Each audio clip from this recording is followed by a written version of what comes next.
श्री सद्गुरु महाराज की जय। प्रातः स्मरणीय अनंत श्री घोषित परमाराध्य संत सद्गुरु महर्षि में ही परमहंस जी महाराज का प्रवचन। महर्षि में ही सत्संग सुधा सागर। सज्जनों का धर्म क्या है, इस प्रवचन का पहला भाग। बंदो गुरु पद कंद कृपा सिंधु नर रूप हरि महामोह तम पुंज जासु वचन रवि करनिक। प्यारी जनता, आप लोग और संसार के लोग पूर्ण शांति पूर्वक रहना चाहते हैं। मनुष्य ही क्या, संपूर्ण प्राणी सुख पाने की इच्छा करते हैं, चेष्टा करते हैं, किंतु पूर्ण संतुष्टि नहीं होती। सांसारिक सुख में दौड़ते हैं और पूर्ण संतुष्टि चाहते हैं, यह हो नहीं सकता।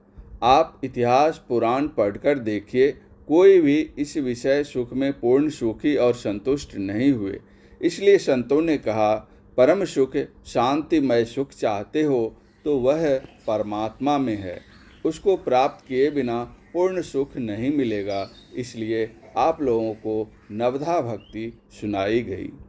संतों ने कहा कि भक्ति करो और कोई कर्म करो तो उससे ईश्वर नहीं मिलेंगे, भक्ति करने से ईश्वर मिलेंगे। इसलिए आप लोगों को भक्ति का विषय सुनाया। बहुत धन प्रतिष्ठा हुकूमत मिल गई, किंतु इसमें सुख नहीं, यह महाजंजाल है। प्रबंधकर्ता हैरान रहते हैं, किंतु फिर भी जैसा चाहते हैं वैसा कर नहीं पाते। श्री राम देव प्रेरणा से जंगल को चले गए। माता कैकेयी और राजा दशरथ का कोई दोष नहीं। काहु न को सुख दुख कर दाता, निज कृत्य कर्म भोग सुनु भ्राता। श्री राम जंगल में घूमते थे। वे जीव कोटि के नहीं थे, ईश्वर कोटि के थे। संसार में सज्जनों के कल्याण के लिए, दुष्टों के दमन करने के लिए आए थे। रावण के द्वारा सीता जी का हरण हुआ। ऐसा होने से रावण के साथ दुष्ट आए और श्री राम के द्वारा सबका दमन हुआ। मातंग ऋषि के रहने का स्थान जंगल में था। उनके शिष्य उस आश्रम में रहते थे। ऋषि का शरीर छूट गया। उस कुटी में उनकी शिष्या शबरी रहती थी। वह बड़ी कुरूपा थी। उसकी कुरूपता देखकर उसके पति ने उसको छोड़ दिया था। जब तक मातंग ऋषि थे तब तक शबरी उस आश्रम में रही। बाद में साधुओं ने उसे हटा दिया। वहाँ के तालाब से भी पानी लेने से मना कर दिया। फल यह हुआ कि तालाब का पानी सर गया। तब साधुओं को भी दूर से पानी लाना पड़ने लगा। अंत में श्री राम उस आश्रम में आए। उन्होंने साधुओं से पूछा कि आप लोगों को कोई कष्ट भी है। उन लोगों ने कहा कि जिस तालाब से हम लोग पानी लाते थे उसका पानी सर गया है, हम लोगों को दूर से पानी लाना पड़ता है, यही कष्ट है।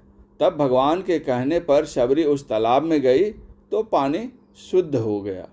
शबरी भक्ति में पूर्ण थी, किंतु भगवान ने उससे नवधा भक्ति का उपदेश इसलिए कहा कि पीछे के लोग इस उपदेश का अनुकरण करेंगे। नवधा भक्ति में प्रथम भक्ति संतों का संग बतलाया गया है। पढ़ा लिखा हो, दो चार बातें बोलना जानता हो, वेशभूषा साधु का हो, इसलिए कोई संत नहीं होते। संत होने के लिए उपनिषद में लिखा है, विद्यते हृदय ग्रंथिश्छिद्यन्ते सर्व संशयाः क्षीयन्ते चास्य कर्माणि तस्मिन् दृष्टे परावरे। योग शिखोपनिषद अध्याय 5।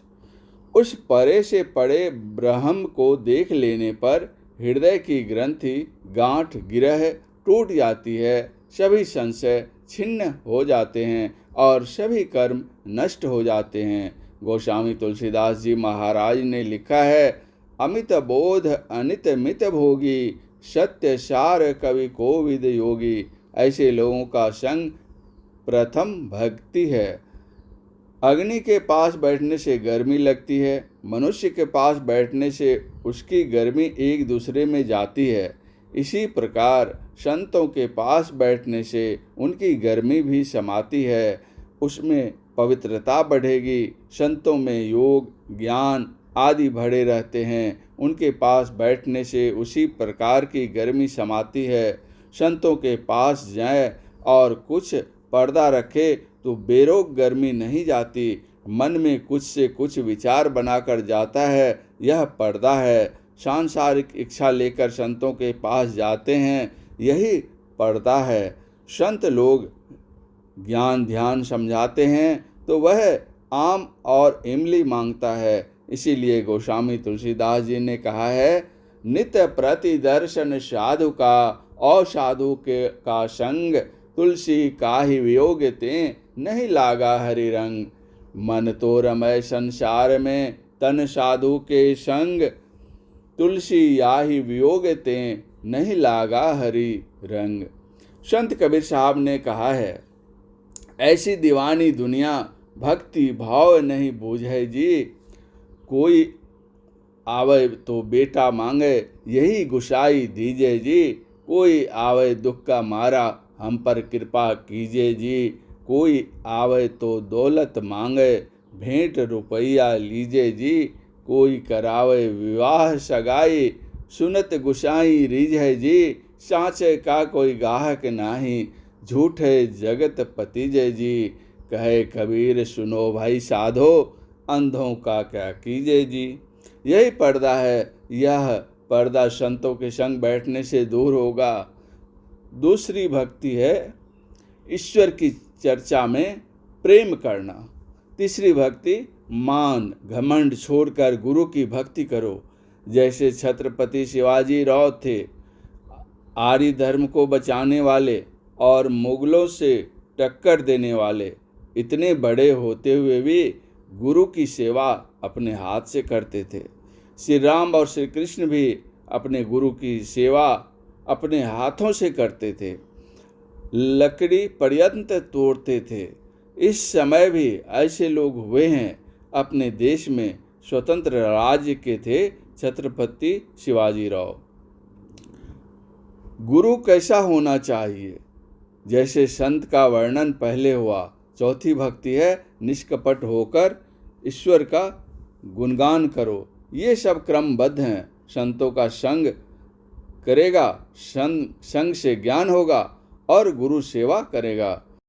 गुरु ईश्वर उपासना के लिए मंत्र देते हैं। यह मंत्र जप पांचवी भक्ति है। पहले मंत्र या शब्द का अर्थ जानो, वह शब्द ईश्वर परक होता है। उस ईश्वर को जपते हुए, उसका अर्थ जानते हुए ईश्वर की ओर मन जाता है, मन एकाग्र हो जाता है। इसी को योग कहेंगे। छठी भक्ति और इससे विशेष है, गुरु से ज्ञान जानकर भक्ति करो। इस प्रवचन का शेष अंतिम भाग अगले प्रवचन पाठ में। परम पूज्य गुरुदेव का यह प्रवचन कटिहार जिला अंतर्गत मनिहारी निवासी श्री सुखदेव पोद्दार के निवास पर दिनांक 29/10/1952 ईस्वी को अपराह्नकालीन सत्संग में हुआ था। श्री सद्गुरु महाराज की जय।